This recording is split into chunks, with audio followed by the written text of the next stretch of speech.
السلام علیکم ورحمۃ اللہ وبرکاتہ۔ محترم ناظرین، ذوالحجہ کی مبارک دن اللہ تعالیٰ کی طرف سے بہت قیمتی اور بابرکت دن ہے۔ ان دنوں میں ہر نیک عمل اجر بہت زیادہ بڑھا دیا جاتا ہے۔ آئیے ان اعمال کو جانتے ہیں جو ان مبارک دنوں میں کرنا چاہیے۔ جب ذوالحجہ کا چاند نظر آئے تو یہ دعا پڑھے: اللہم اہلہ علینا بالیمن والایمان والسلامت والاسلام ربی وربک اللہ۔ اے اللہ، اس مہینے کو ہمارے لیے برکت، ایمان، سلامتی اور اسلام کے ساتھ لے آئے۔ اور یہ دعا بھی کرے: اللہم وفقنا لما تحب وترضی۔ اے اللہ، ہمیں ان اعمال کی توفیق عطا فرما جن سے تو راضی ہوتا ہے۔ چاند نظر آنے کے بعد یہ کلمات کثرت سے پڑھے: لا الہ الا اللہ، اللہ اکبر، الحمد للہ۔ یہ اذکار دل کو سکون دیتے ہیں اور گناہوں کی معافی کا سبب بنتے ہیں۔ اگر کوئی قربانی کرنے کا ارادہ رکھتا ہو تو ذوالحجہ شروع ہونے سے قربانی تک بال نہ کاٹے، ناخن نہ تراشے۔ یہ رسول اللہ صلی اللہ علیہ وسلم کی سنت ہے۔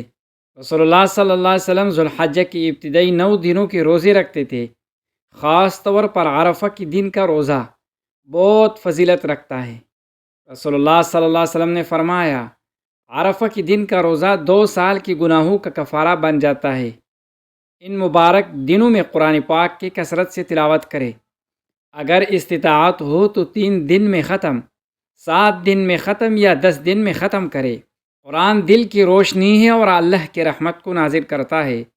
یہ اذکار بھی بہت پڑھے: سبحان اللہ، الحمد للہ، لا الہ الا اللہ، اللہ اکبر، لا حول ولا قوة الا باللہ، استغفر اللہ العظیم۔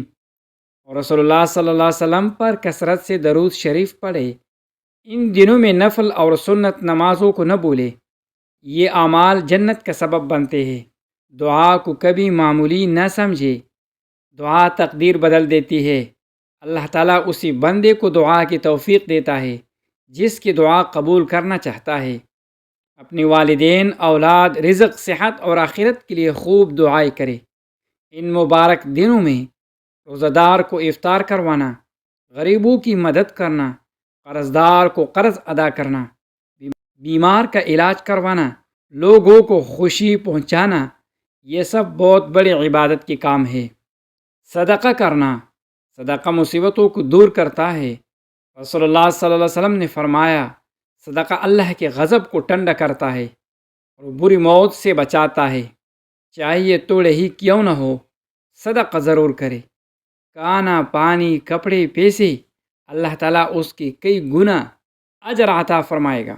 10 ذوالحجہ کا سب سے بڑا عمل قربانی ہے۔ اللہ تعالیٰ فرماتا ہے: فَصَلِّ لِرَبِّكَ وَانْحَرْ۔ اپنے رب کے لیے نماز پڑھو اور قربانی کرو۔ اگر استطاعت ہو تو ضرور قربانی کرے۔ یہ حضرت ابراہیم علیہ السلام کی عظیم سنت ہے۔ پیارے دوستو، ذوالحجہ کی یہ دن بہت جلد گزر جاتے ہیں، اس لیے کوشش کرے کہ ہر لمحہ اللہ کی عبادت میں گزارے۔ ذوالحجہ کی چاند کو دیکھنے کے بعد اگر ایک خاص وظیفہ کیا جائے تو اللہ تعالیٰ رزق، دولت اور اپنی رحمتوں کی بارش فرما دیتا ہے۔ اللہ تعالیٰ انسان کو رزق سے محروم نہیں کرتا بلکہ اس کی نسلوں میں بھی عزت اور برکت جاری رکھتا ہے۔ یہ ایک بہت خاص وظیفہ ہے اور بہت سے لوگوں نے اس کا فائدہ محسوس کیا ہے، کیونکہ ذوالحجہ حرمت والے مہینوں میں سے ایک ہے اور اسی مہینے میں حج کے مبارک دن آتے ہیں۔ اللہ تعالیٰ نے قرآن پاک میں اس مہینے کی قسمی ذکر فرمائی ہے اور اسی خاص فضیلت عطا کی ہے۔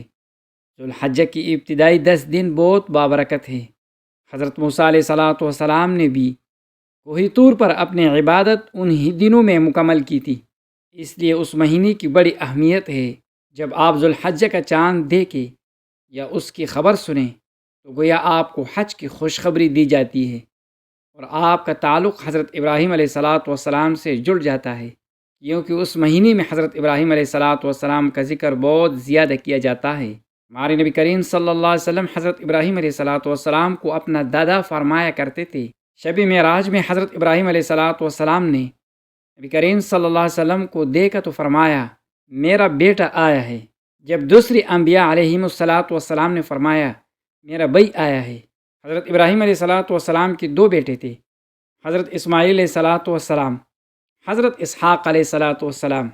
حضرت اسحاق علیہ الصلاۃ والسلام کی نسل سے بہت سی انبیاء آئی، جبکہ حضرت اسماعیل علیہ الصلاۃ والسلام کی نسل سے 37 پشتوں کے بعد حضرت محمد صلی اللہ علیہ وسلم تشریف لائی جو خاتم النبیین ہے۔ نبی کریم صلی اللہ علیہ وسلم حضرت ابراہیم علیہ الصلاۃ والسلام کا ذکر کثرت سے فرمایا کرتے تھے۔ درود ابراہیمی میں بھی حضرت ابراہیم علیہ الصلاۃ والسلام اور ان کے آل کا ذکر موجود ہے، لہٰذا جب ذوالحجہ کا چاند دیکھے یا اس کی خبر سنیں تو یہ آیات 40 مرتبہ پڑھے۔ سلام علی ابراہیم، یہ آیات سورہ صفات کی ہے، اس 40 مرتبہ پڑھ کر دعا کرے۔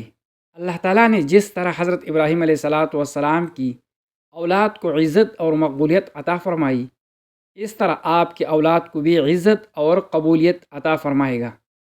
اور جس طرح اللہ تعالیٰ نے حضرت ابراہیم علیہ الصلاۃ والسلام کو بنجر اور پہاڑی علاقوں میں بھی وسیع رزق عطا فرمایا، ویسے ہی آپ کو بھی رزق عطا فرمائے گا۔ اس عمل کی ذریعے انسان کا تعلق انبیاء علیہم الصلاۃ والسلام سے جڑ جاتا ہے، کیونکہ ہم ملت ابراہیمی سے تعلق رکھتے ہیں۔ یہ وظیفہ بہت مجرب اور طاقتور ہے، مرد اور عورت دونوں اس کو پڑھ سکتے ہیں۔